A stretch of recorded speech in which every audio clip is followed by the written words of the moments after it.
Salut à vous tous qui avez suivi mon post de la fois passée où il était question de boycotter la musique de Kofi. Merci pour vos commentaires, pour la plupart qui ont pour la plupart été très positifs. En tout cas, merci beaucoup. Alors, mon post d'aujourd'hui, j'aimerais répondre aux personnes qui m'ont posé la question de savoir pourquoi je m'étais attaqué à Kofi alors qu'à l'est de la République démocratique du Congo, les femmes sont violées quotidiennement. Euh, Ma réponse sera simple. Mais avant que je donne la réponse, j'aimerais d'abord qu'on puisse comprendre que ce qui arrive à l'est du pays nous interpelle tous. Je ne suis pas insensible. Cela demande la mobilisation de la communauté nationale, mais aussi de la communauté internationale. Donc moi, je suis un individu. J'ai toujours essayé de comprendre quelles sont les raisons de ces violences sexuelles en l'encontre de la femme congolaise. Et je suis arrivée à cette conclusion. D'abord, il y a deux principales raisons. Il y a d'abord, d'un côté, le problème de sécurité et de la paix.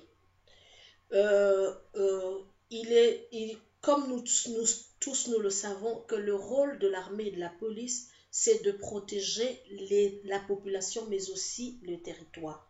Or, il y a un constat, l'armée congolaise et la police congolaise sont démissionnaires. Elles ont démissionné de leur rôle. C'est ainsi que les militaires congolais et les policiers congolais, on le retrouve dans le rang de bourreaux. Et c'est là aussi à une explication parce qu'il y a déjà la corruption qui ronge le rang de nos forces armées et de la police. Il y a un problème lié au manque de formation et d'éducation, mais aussi un problème lié à leur rémunération ou à leur solde. Les militaires congolais, c'est un secret de polichinelle, il est mal payé, il est sous-payé ou carrément il est impayé. À cela, il y a aussi le problème lié aux présences de groupes armés. Euh, Nous savons qu'en 1994, après la chute du régime du président Juvenal Habyarimana, il y a eu une forte vague, il y a eu une forte masse de réfugiés rwandais qui sont arrivés au Congo.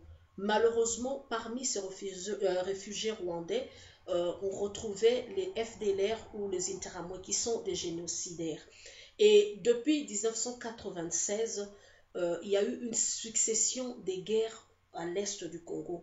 Et à l'heure actuelle, on a pu dénombrer plus d'une dizaine de groupes armés qui opèrent à l'est de la République démocratique du Congo en toute quiétude.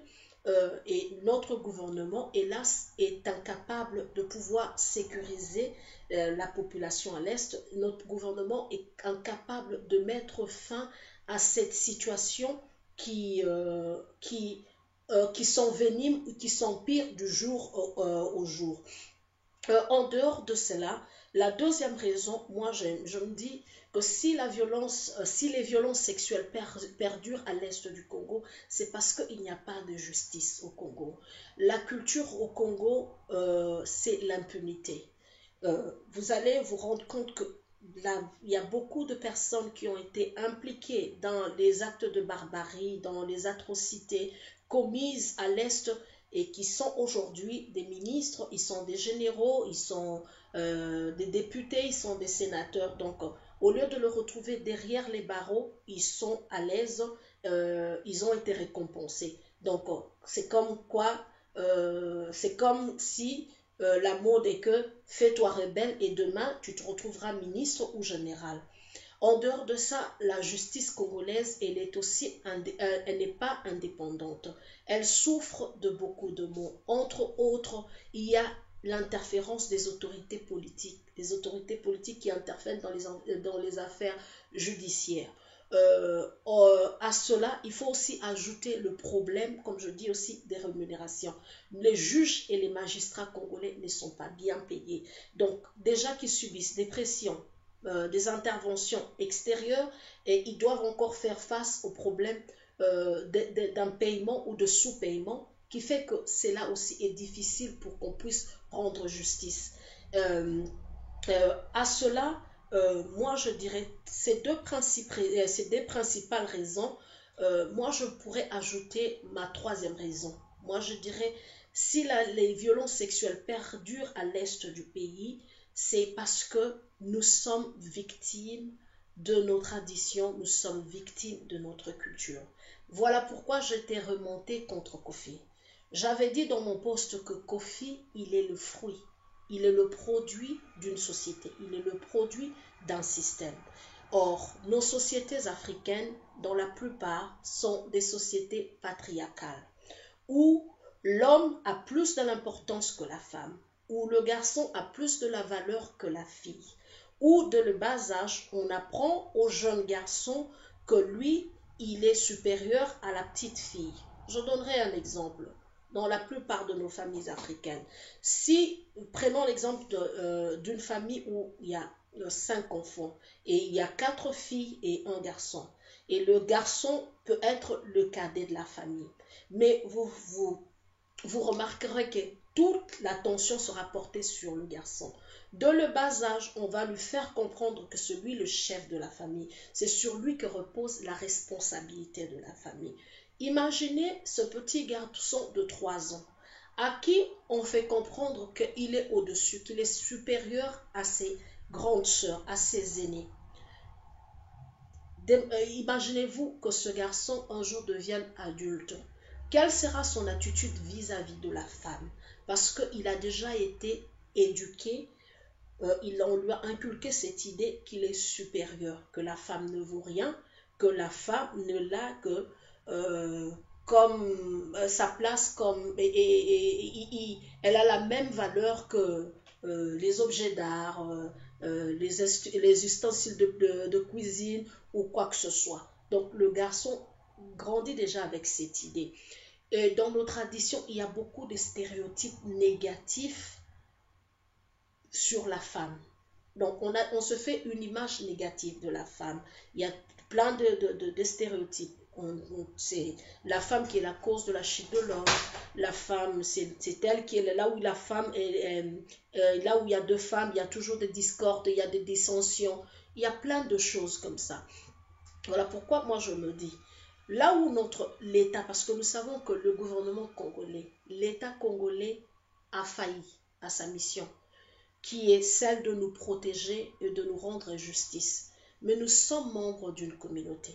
Nous pouvons commencer par de petites choses. Si nous changeons notre attitude, si les hommes pouvaient changer leur attitude, si on commençait à apprendre à l'homme que la femme est son égale, que la femme n'est pas seulement celle qui est là pour causer des discordes, celle qui est là pour faire des enfants, celle qui est là pour faire la cuisine, mais que la femme aussi peut contribuer positivement dans la société. Si dès le bas âge, on apprend à nos jeunes gens à respecter la femme, quand ils seront adultes, il y aura moins de problèmes.